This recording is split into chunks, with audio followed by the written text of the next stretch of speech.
Over the summer, we saw a huge spike in the number of Venezuelans traveling through Mexico and attempting to enter the United States without going through our legal processes.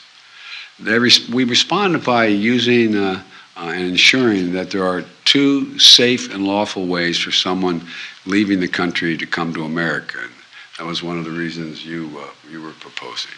First, if they're seeking asylum, they can use an app on their cell phone called CBP One, O-N-E, CBP One, O-N-E.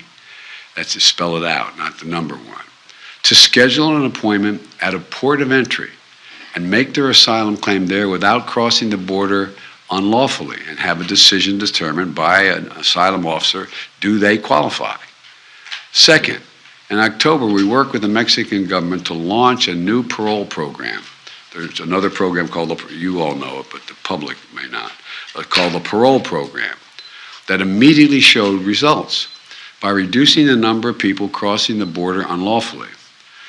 The way this parole program works, one must have a lawful sponsor here in the United States who agrees to sponsor you to get here.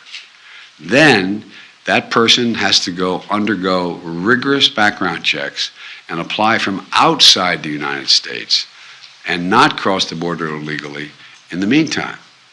If they apply and their application is approved, they can use the same app, the CBP One app, to present at a port of entry and be able to work in the United States legally for 2 years.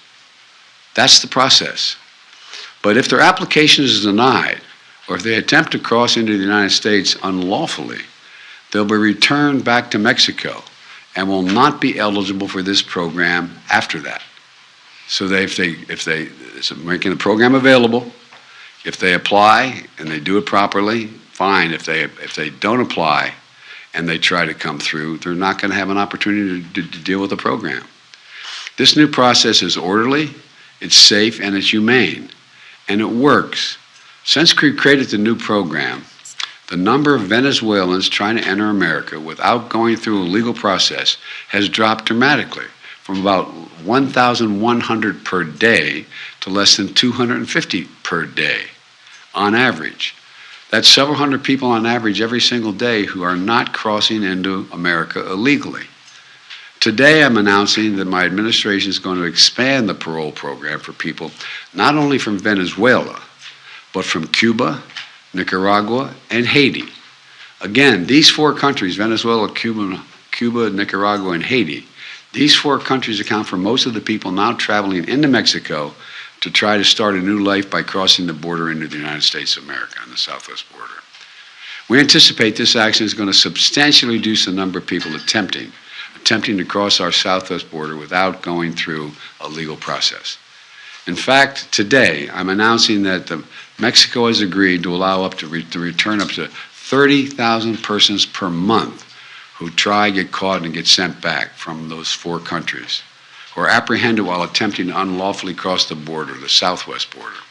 My message is this: if you're trying to leave Cuba, Nicaragua, or Haiti, or have agreed to begin a journey to America, do not just show up at the border. Stay where you are and apply legally from there. Starting today, if you don't apply through the legal process, you will not be eligible for this new parole program. Let me reiterate.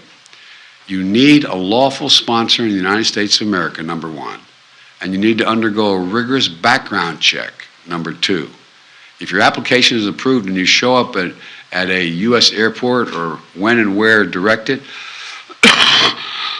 excuse me, you have access. But if your application is denied or you attempt to cross into the United States unlawfully, you will not be allowed to enter.